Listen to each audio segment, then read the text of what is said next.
Assalamualaikum warahmatullahi wabarakatuh. Perkenalkan, nama saya Dery Yubistriana, NPM 2201110521033.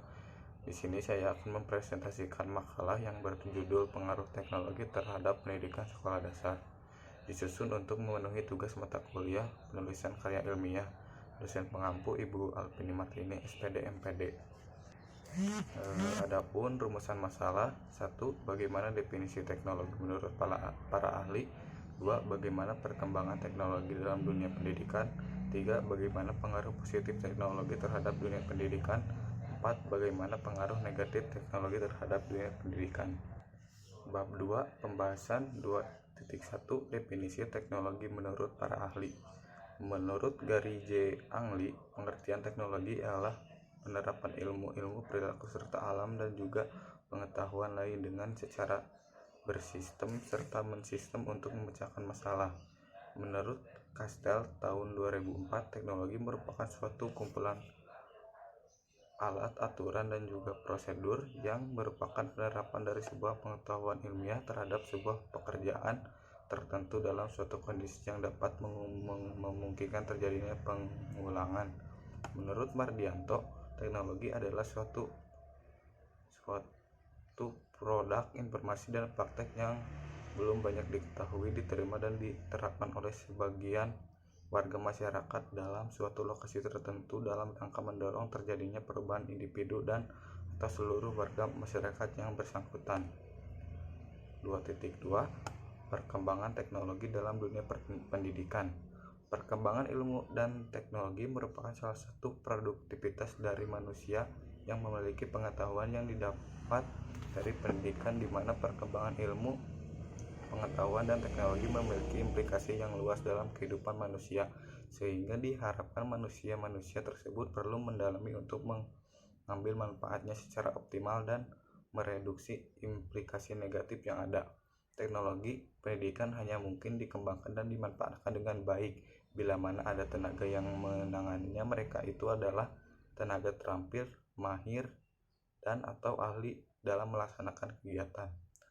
Mulai dari tersedianya bermacam-macam variasi media pembelajaran hingga pembelajaran model baru memanfaatkan perkembangan teknologi.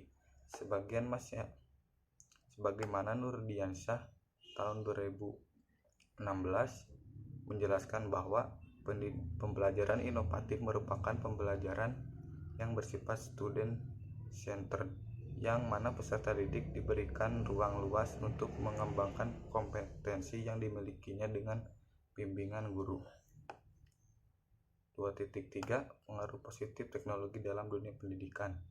Dengan adanya teknologi tentunya membuat pendidikan ini menjadi sangat mudah. Semua orang akan lebih mudah dalam belajar ataupun tanpa adanya halangan karena jauh.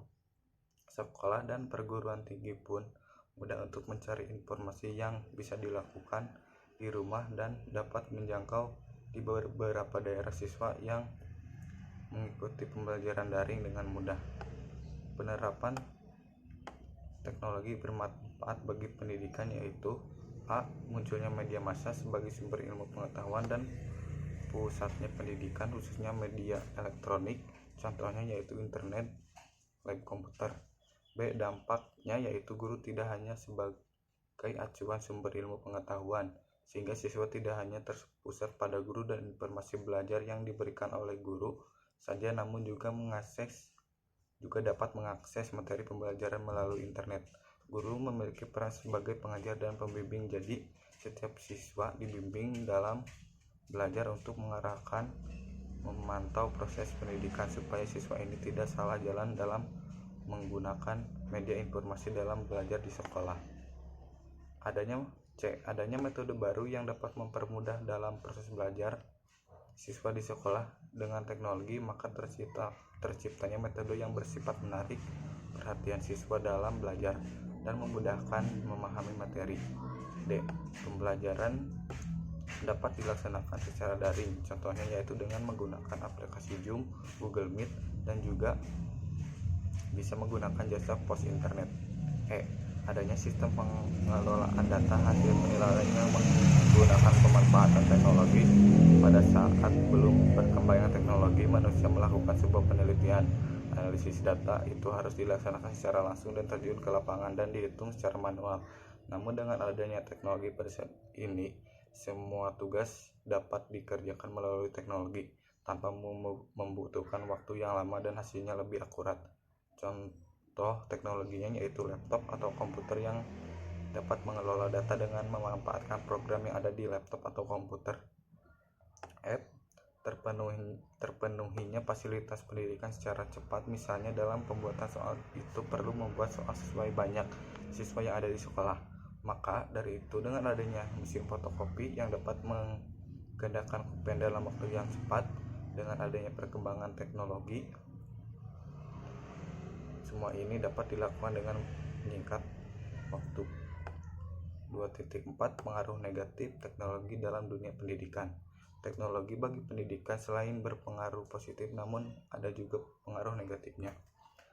Dalam dunia pendidikan, keterampilan bicara dan komunikasi ini merupakan salah satu keterampilan yang harus dimiliki. Ketika pembelajaran melalui internet, maka komunikasi akan berkurang. Oleh sebab itu, mereka lebih cenderung berinteraksi dengan teknologi. Di dalam dunia pendidikan pasti ada beberapa masalah yang bisa terjadi yang dilakukan oleh peserta didik maupun guru. Masalah yang dimaksud adalah pengaruh negatif yang mungkin bisa saja terjadi karena seperti yang kita semua tahu bahwa teknologi zaman sekarang di era milenial ini sangat canggih. Jadi semua apapun yang ada di dunia teknologi bisa diakses, dan ini menjadi suatu permasalahan yang ada.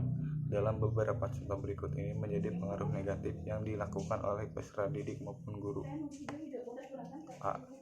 Seringnya siswa atau mahasiswa yang sering mengakses sesuatu di internet, maka dapat dikhawatirkan mereka jika mereka memanfaatkan apa yang ada di teknologi informasi namun tidak dengan optimal, melainkan mereka menggunakan untuk hal yang lain, ataupun mereka malah mengakses informasi yang mengandung hal yang tidak baik seperti pornografi dan game online. Hal ini menjadi kekhawatiran oleh guru maupun orang tua siswa tersebut, karena dalam hal itu bisa merusak pikiran mereka dan membuat pendidikan terganggu. B. Bagi peserta didik, mereka dapat terkena information overload, yakni mereka dapat mengakses semua yang ada dan mereka dapat menemukan informasi yang mereka cari secara terus-menerus, seperti membuka hal-hal yang berbau pornografi yang dapat menimbulkan pada diri mereka sebuah kecanduan untuk mengakses pornografi tersebut, dan juga game online yang membuat mereka rela menghabiskan uang untuk game tersebut. Dan yang jadi masalah adalah kesehatan mata peserta didik tersebut karena terlalu sering menatap layar monitor dan juga mengganggu kegiatan belajar mereka, dan itu sangat merugikan bagi mereka dan bahkan mereka bisa meninggalkan kewajiban wajib mereka, yaitu sholat, karena terlalu asyik bermain game online. C. Banyak dari siswa atau mahasiswa yang menjadi pecandu dunia maya atau internet. Hal ini yang menyebabkan adanya perilaku apatis terhadap sesuatu yang baru. Maka dari itu, dalam penggunaan internet harus ada sebuah benteng atau filter dalam melakukan aksesnya. Selain itu, adanya perhatian orang tua atau adanya pengawasan orang tua adalah peran penting dalam menanamkan pola pikir dalam kehidupan seorang anak. D. Dalam teknologi terdapat tindakan kriminal (cybercrime). Namun tidak hanya di dunia teknologi aja, namun di dalam dunia pendidikan hal juga dapat terjadi dan bisa menjadi masalah yang serius di dunia pendidikan. Misal ada siswa atau mahasiswa yang mencuri dokumen atau akses yang bersifat rahasia atau penting yang berisi tentang sebuah tatanan yang ada di pendidikan, yang sesungguhnya aset itu dirahasiakan, seperti dokumen yang mengenai ujian akhir, nilai, dan esensi yang dilakukan dengan media yang dapat diakses melalui internet. Mungkin cukup sekian yang saya bisa sampaikan, kurang lebihnya mohon maaf. Bila topik wal hidayah. Wassalamualaikum warahmatullahi wabarakatuh.